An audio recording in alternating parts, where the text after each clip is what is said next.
Hey, welcome back. So in my recent video, I shared why I felt discouraged about goals for the last couple of years and barely set any, even as a life coach who normally loves goals. But I did set goals for 2021. Yes, it's April, but I set them. Here are my April goals. I'm going to share them with you.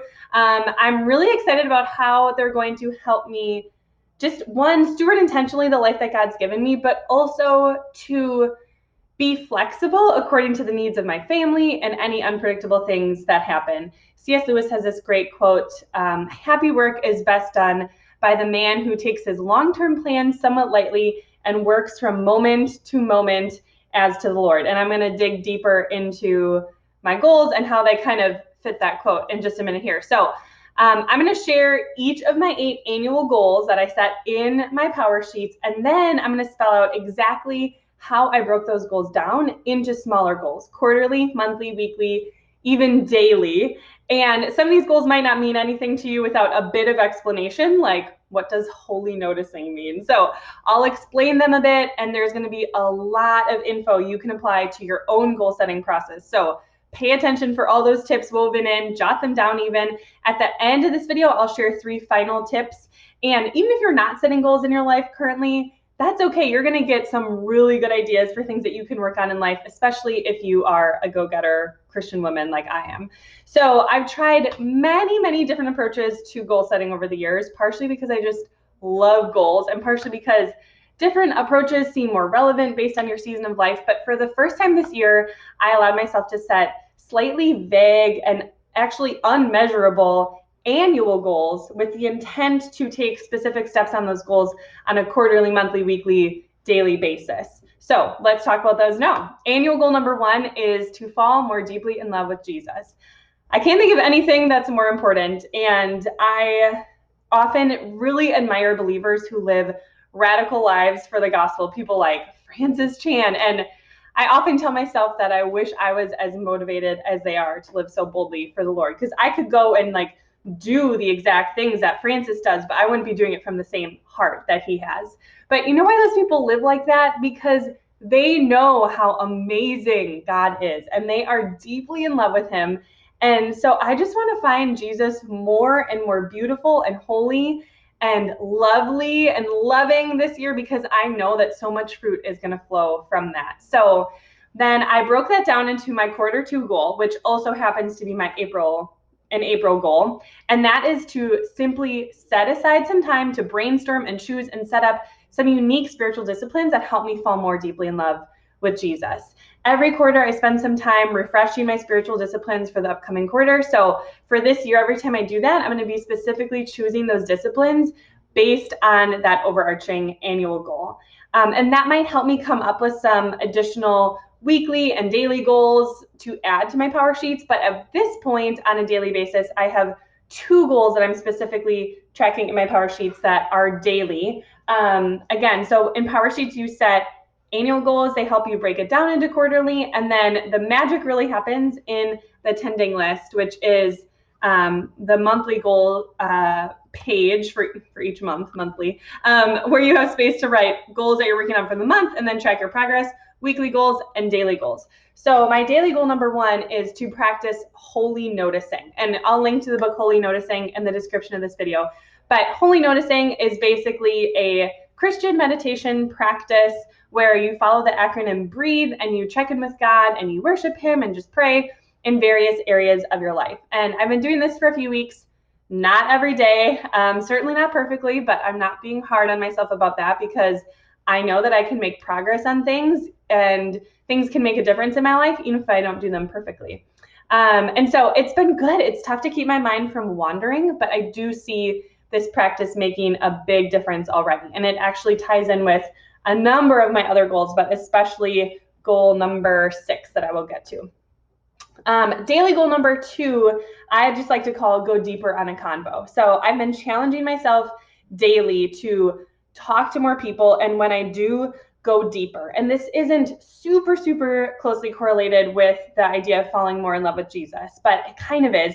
And this was prompted by an Iranian missionary in If Gathering, something he said. I've been doing this for about a month. So I really try to engage in conversation with people when I'm at the park or when we're out on a walk or when I'm in line at Target, and just push myself to strike up conversation and even go beyond small talk. And God has presented so many opportunities through this already to subtly or not so subtly praise the name of Jesus, and it's been so good. I want to continue that. Annual goal number 2 is to feel healthier and to glorify God with my body.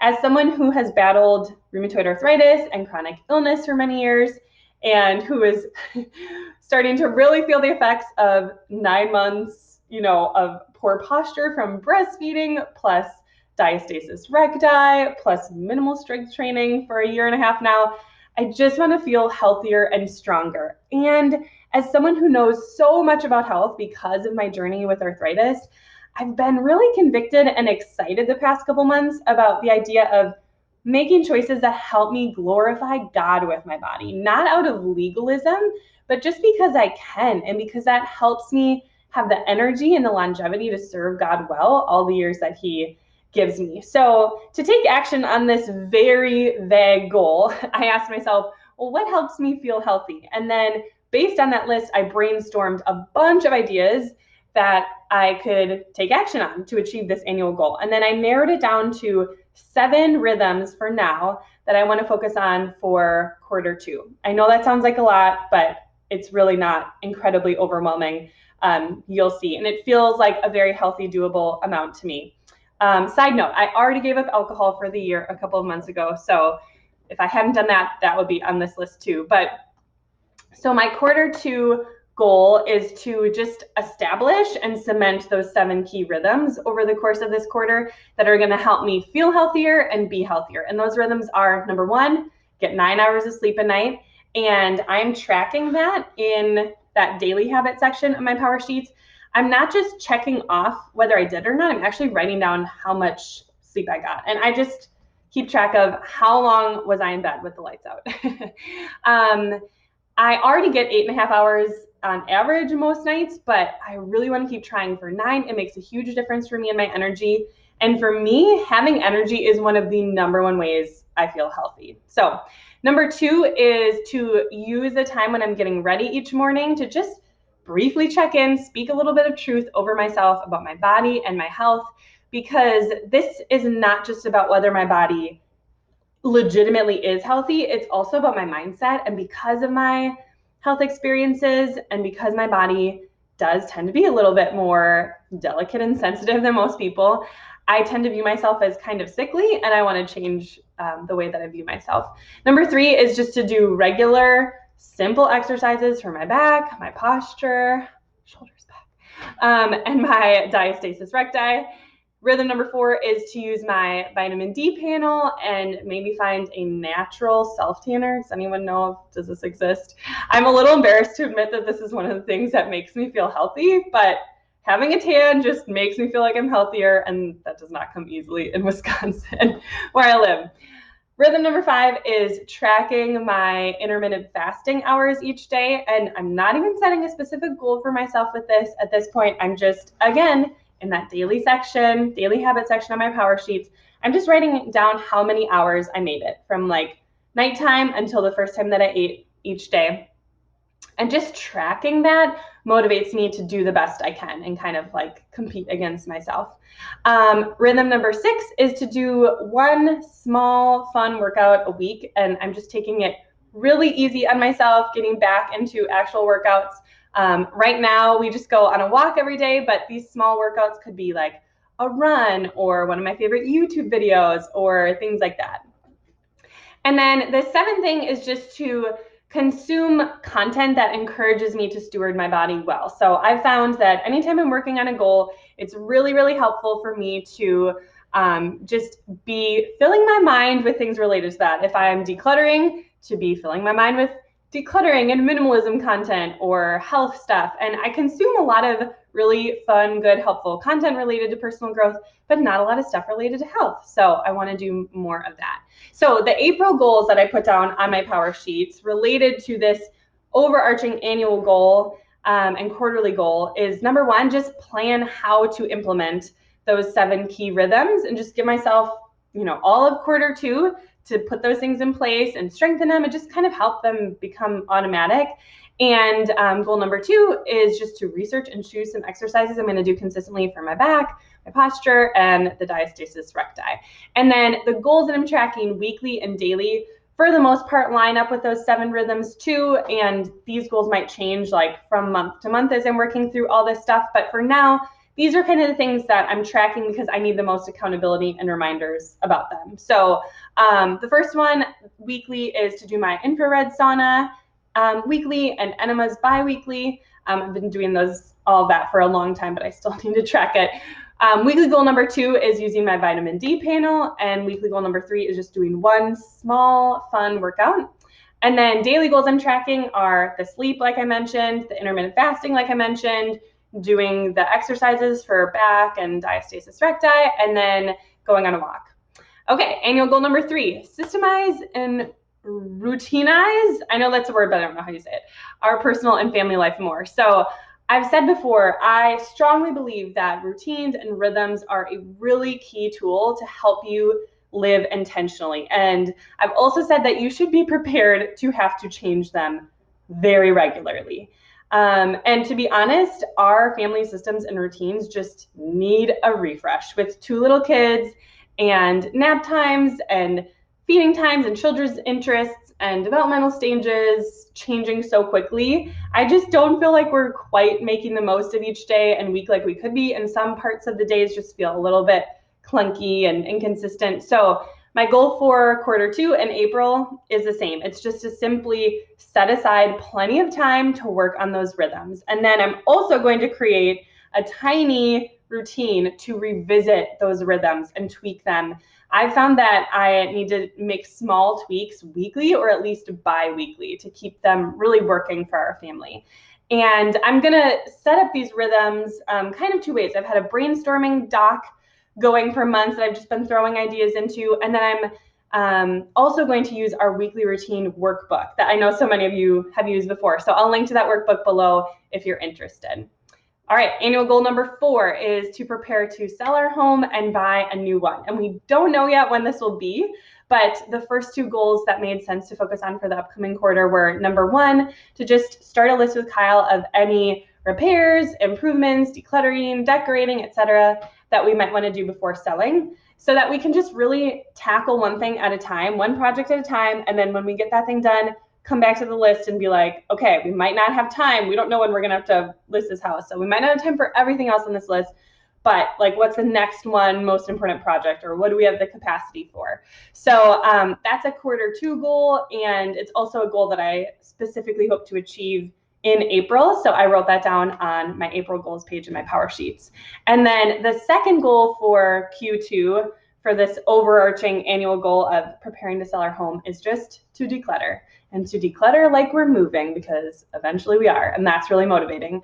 And honestly, I love decluttering. It's like a hobby for me, and it's truly never ending, especially with kids. So I'm excited to purge our possessions another layer deeper. And my April goal is to make a game plan for how I'm going to declutter, like how I'm going to actually do it, how I'm going to get rid of stuff, list out the spots I want to focus on, and then just get started.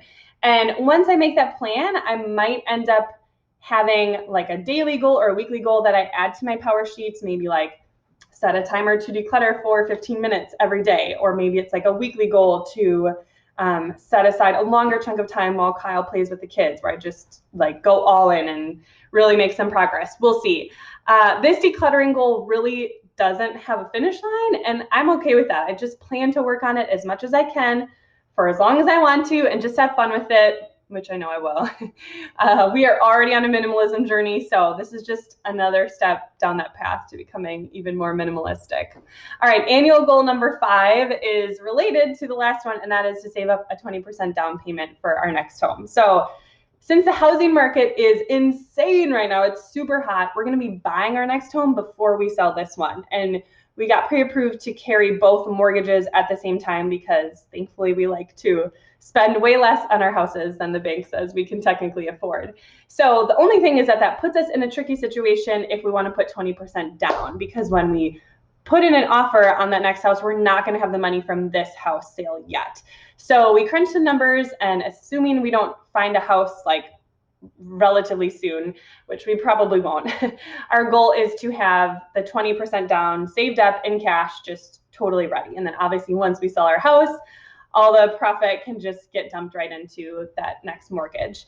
So my Q2 goal is simply to finalize this goal by talking with Kyle, my husband, deciding exactly what numbers we're aiming for, how we're going to get there month by month, and record this on our budget spreadsheet, and then just figure out a simple way that we're going to track our progress. And this goal is going to be achieved partially through existing money we have saved up, plus monthly saving out of our paychecks, and then also just larger chunks of money that we can throw at this goal, like when my husband gets a bonus. And this goal ties in with our vision of stewardship for our family and wanting to pay our next home off as quickly as possible so we can truly be debt-free and increase our giving even more throughout the course of our life. So this is actually, as much as it just sounds like a very black and white, lame money goal, it really is really meaningful to us and to our values. And I don't have any monthly or weekly or daily goals that I'm tracking for this goal because we're already really disciplined about following our budget and entering all our expenses on our budget spreadsheet. The biggest action steps that we'll need to take are just, once we kind of figure out the plan and make sure, okay, this is doable, this makes sense, given what we know, like obviously God's in control. But the biggest steps we need to take are just being creative and resourceful month by month in our monthly budget meetings to make sure that we can save our goal amount each month from our paychecks and not spend all that money instead.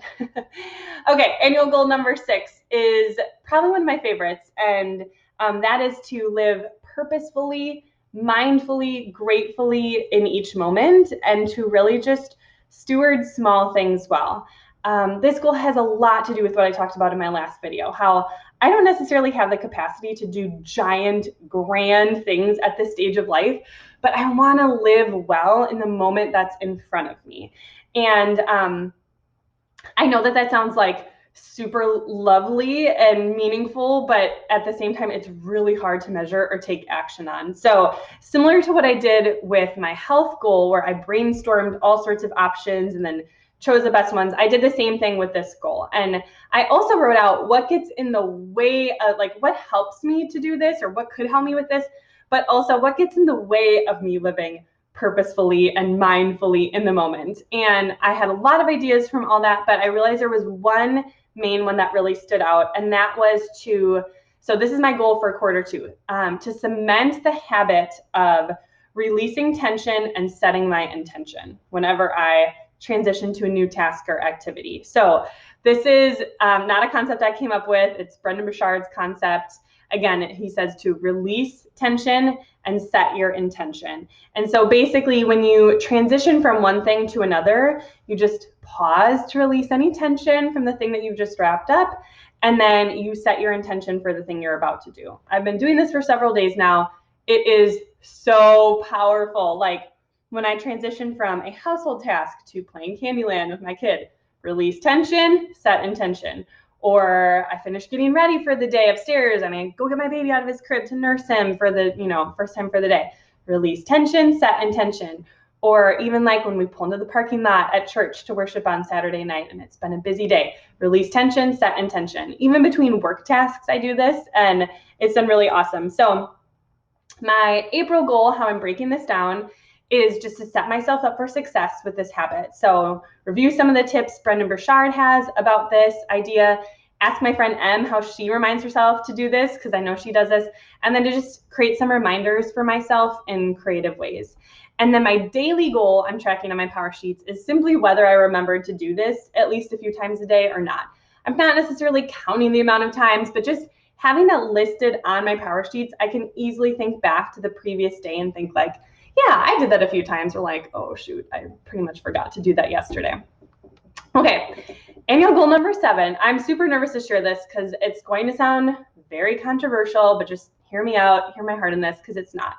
My 7th annual goal is related to something that has broken my heart for many, many years. And it's related to just sick kids. And my goal specifically is to help reduce vaccine injuries. This is something I've learned a ton about because my kids are high risk for side effects of vaccines, and I'm not making any controversial statements here. I am not stirring up false conspiracy theories, I promise. All I am saying, just hear me, is that vaccine injuries do happen sometimes. It breaks my heart when families have to deal with sick kids, and I would love to play a small part to help reduce that pain. And if you don't think vaccine injuries are real, I don't blame you. I didn't think that either until a few years ago. You can just Google the National Childhood Vaccine Injury Act of 1986. You will easily find all the government websites and reports and things. There's no conspiracies. You know, the government, like I just looked up the report today. They said currently they've awarded $4.5 billion to families related to vaccine injuries since they put this act in place. So they do happen. I'll just leave it at that. And obviously, there are risks to not vaccinating.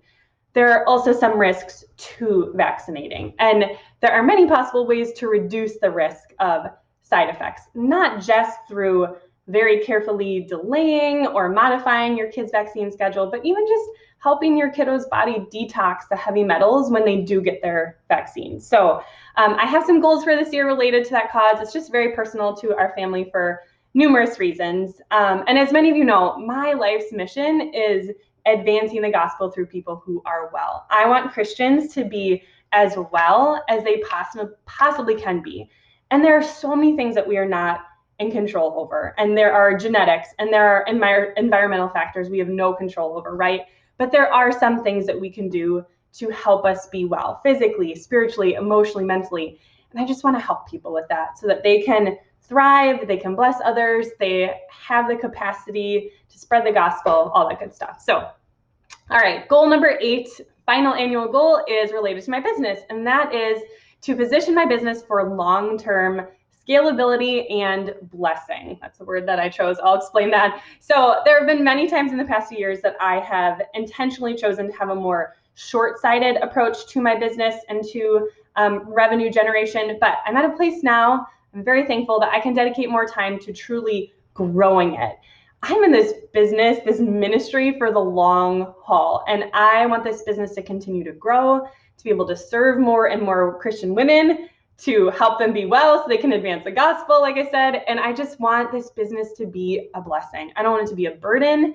Obviously, it's not always easy. It's stressful sometimes. It requires things of me and my family, but overall, I want it to be a blessing to me and to my family, to my team and to their families, and to everyone we serve, like you.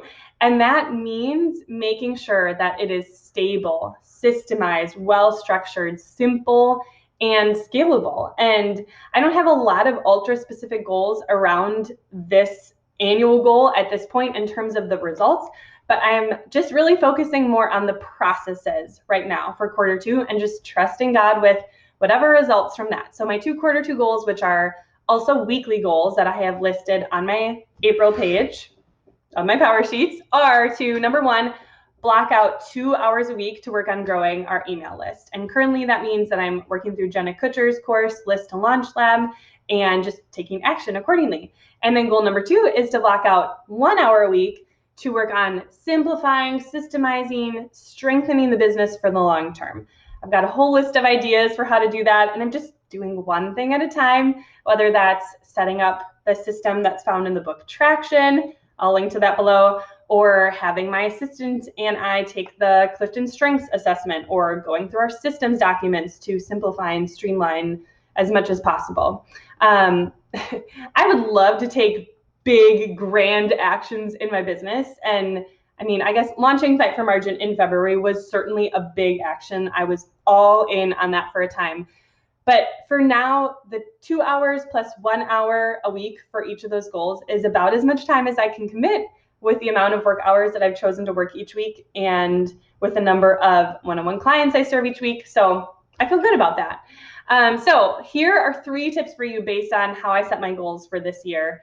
Number 1, it's okay to have some of your goals be vague or not have a clear finish line. Just make sure you can somehow figure out some practical ways that you can take action. So setting a goal, for example, to just be more present, but then not really figuring out any practical ways to help you do that is probably not going to really help you be that much more present, right? So it's kind of like what I just said in the last goal about my business. Like, it's okay to focus on the process and not necessarily the results, but just make sure that you do have something that's kind of like directing you and helping you actually do something differently or think differently. Tip number 2, rhythms are huge. So most of the goals I've set for this year just come down to having rhythms or routines, whatever you want to call them. This is by far one of the best ways to make things happen that are important to you and just to make progress little by little, even if it's not perfect. Like, we are really consistent in our family about going on walks every single day because we have a rhythm for it. We have a specific point in our day that we do that. We're also really good at taking weekly rest because we have a strong rhythm of weekly Sabbath each Sunday. We don't have to ask ourselves every week, do we want to rest? When should we rest? We don't have to ask ourselves every day, do we want to go on a walk? When should we go on a walk? Like, we just know. Third tip is little things add up. I know you're like, grown, Diana. I know, duh. It's so obvious. I've heard it a million times. But just think for a minute about where you are in your life right now, related to your finances, your health, the state of your home, a certain relationship. I bet it was mostly a lot of little choices that, for better or worse, landed you where you are now. So steward the little choices well. That's why I'm setting goals this year even though a lot of them are small and unglamorous steps, because I know that they make a difference. And I'm choosing to believe that, and I'm choosing to just show up and do small things well. Okay, so there you have it. Now, before you click away from this video, make sure you hit that subscribe button if you're watching this on YouTube. Also hit that little bell button then after you hit subscribe so that you get notified when new videos come out. If you have any questions about anything, please comment on this video. We've got a bunch of resources that we'll link for you in the description to just help you continue on your own journey of Jesus-focused intentional living. If you have any other ideas of content you want to hear, just comment and let me know, and I'll see you next time.